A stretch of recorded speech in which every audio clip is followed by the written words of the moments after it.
Disclaimer. प्यारी बेटी और किस्मत। रचना की उम्र 5 साल की थी। घर में पैसों की कोई कमी नहीं थी। उसके पापा का बहुत बड़ा बिजनेस था। रंजना के पापा जगदीश जी उसे बहुत प्यार करते थे।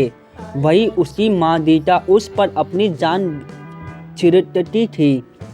घर में कई नौकर थे जो दिन रात घर की साफ सफाई, खाना बनाना और भी सारे काम करते थे। एक दिन रचना अपने मम्मी पापा के साथ घूमने जा रही थी। कार की पिछली सीट पर बैठकर रचना बाहर के नज़ारे देख रही थी। बाहर बारिश हो रही थी। रचना ने देखा एक छोटा सा लड़का सड़क किनारे अपनी बहन को गोदी में बिठाकर खुद तो और बहन को एक तिरपाल से ढकने की कोशिश कर रहा था, लेकिन तेज हवा के कारण दोनों ही भीग रहे थे। रचना, मम्मी देखो वो दोनों बेचारे कैसे भीग रहे हैं। दीता जी, हाँ बेटा, वे गरीब लोग हैं, यही उनका ठिकाना है। रचना, लेकिन मम्मी ऐसा क्यों? हमारे पास तो इतना बड़ा घर है, कई कई कार है और इनके पास सर छिपाने के लिए कुछ भी नहीं। दीता जी, बेटी ये सब इनकी किस्मत से मिला है और हमें जो भी मिला है हमारी किस्मत से मिला है। रचना, मम्मी ये किस्मत क्या होती है और ये सब कुछ बांटने में कंजूसी क्यों करती है? रचना की बात सुनकर दीता जी और जगदीश जी दोनों हंस पड़े। दीता जी, नहीं बेटा, ऐसा नहीं बोलते, सब कुछ ईश्वर हमें देते हैं, किसी तो कम किसी तो ज़्यादा। कुछ ही देर में लाइट ग्रीन हो गई और कार अपनी स्पीड से आगे बढ़ने लगी, लेकिन रचना के मन में कई सवाल उठ रहे थे जिनका जवाब न मिलने से वह परेशान हो रही थी। रचना रास्ते भर बाहर के दृश्य देखती रही। उसने कई जगह इसी तरह के गरीब लोगों को देखा जो किसी तरह अपनी गुजर बसर कर रहे थे। तीनों एक बड़े से होटल में खाना खाने के लिए रुके। जगदीश जी, बोलो बेटी, तुम्हें क्या खाना है? जो चाहे वो मनवा लो, बाद में तुम्हारी पसंदीदा आइसक्रीम खाएंगे। रचना, पापा, मेरा कुछ खाने का मन नहीं है। आपने रास्ते में शायद देखा नहीं कितने लोग भूखे बैठे थे, वो भीख भी मांग रहे थे और हम यहाँ बड़े से होटल में खाना खा रहे हैं। दीता जी, बेटी तुझे क्या हो गया? वो लोग गरीब है तो हम क्या कर सकते हैं? अगर उनकी किस्मत में पैसा होगा तो वह भी अमीर हो जाएंगे और इससे भी अच्छे होटल में खाना खा पाएंगे। तुझे पता है, पहले तेरे पापा के पास भी इतने पैसे नहीं थे, लेकिन फिर उन्होंने बहुत मेहनत की और किस्मत ने साथ दिया, तभी आज हम यहाँ तक पहुँच पाए हैं। रचना, लेकिन मम्मी, हम कुछ लोगों की मदद तो कर सकते हैं जिससे वह दुखी ना रहे। जगदीश जी, अच्छा ठीक है बेटा, आप खाना खाओ, मज़े करो। जब हम वहाँ से जाएंगे तो कुछ खाना पैक कर लेंगे और तुम अपने हाथों से उन गरीबों में बांट देना। यह सुनकर रचना बहुत खुश हुई। जगदीश जी ने जाते समय खाना पैक करवाया और उसी जगह पहुंच गए जहां रचना ने उन लोगों को देखा था। तब तक बारिश भी बंद हो चुकी थी। रचना ने अपने हाथ में सब तो खाना के पैकेट दिए। वह कुछ आगे चली तो वहीं छोटा सा लड़का अपनी बहन के साथ बैठा था। रचना ने एक एक पैकेट उन दोनों को भी दे दिया। वह छोटी सी बच्ची रचना की ओर हाथ बढ़ाने लगी।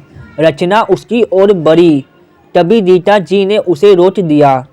दीता जी, बेटी क्या कर रही हो? देखो वो कितने गंदे कपड़े पहने हैं, वो भी गीले। तुम उसे डोज में लेने जा रही थी, तुम्हारे कपड़े गंदे हो जाते, चलो यहाँ से। दीता जी और जगदीश जी रचना को लेकर कार की तरफ चले दिए।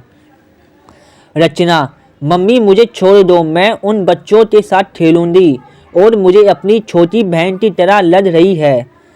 जगदीश जी, रचना तुम बहुत जिद्दी हो गई हो, चलो चुपचाप। पापा की डांट सुनकर रचना सहम जाती है और चुपचाप गाड़ी में बैठ जाती है। कुछ ही देर में तीनों घर पहुंच जाते हैं। रास्ते में तीनों ने एक शब्द भी नहीं बोला। घर आकर रचना चुपचाप अपने कमरे में चली गई। रात को दीता जी रचना के कमरे में गई।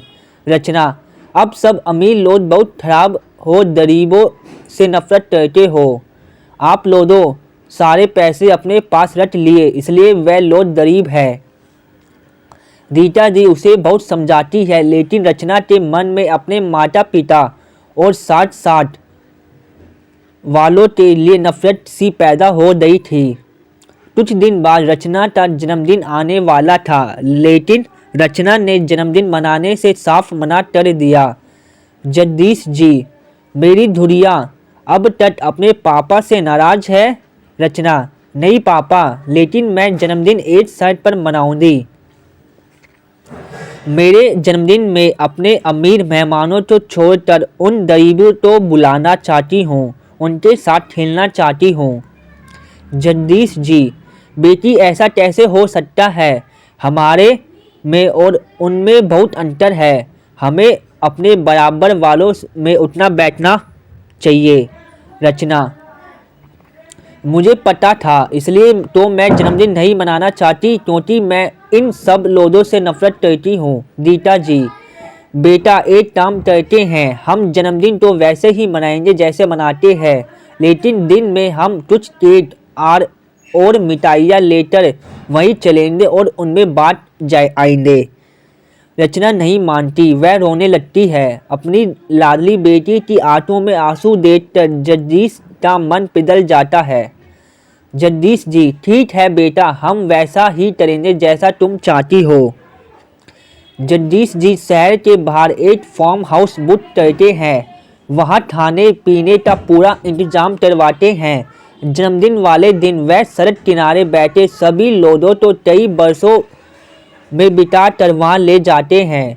उन्हें देखकर रचना बहुत खुश होती है। उसमें वो दोनों भाई बहन भी थे। गीता जी उनके लिए नए कपड़े लाई थी। रचना की नौकरानी उन्हें ले जाती है, उन्हें नहलाकर नए कपड़े पहनाकर तैयार करती है। जब वह दोनों बाहर आते हैं तो तभी उन्हें देखकर चौंक जाते हैं। रचना जोर जोर से उछलने लगती है। वह दोनों भाई बहन भी रचना के साथ खेलने लगते हैं। कुछ देर बाद रचना सब के मिलकर केक काटती है, फिर सब खाना खाते हैं। जाते समय जगदीश जी सभी को पैसे देते हैं। सभी लोग रचना को बहुत आशीर्वाद देकर अपनी अपनी बसों में बैठकर वापस चल जाते हैं। रचना की खुशी देखकर उसके माता पिता बहुत खुश होते हैं। तब से उनकी सोच बदल जाती है। वह अब गरीबों के लिए बहुत करने लगते हैं।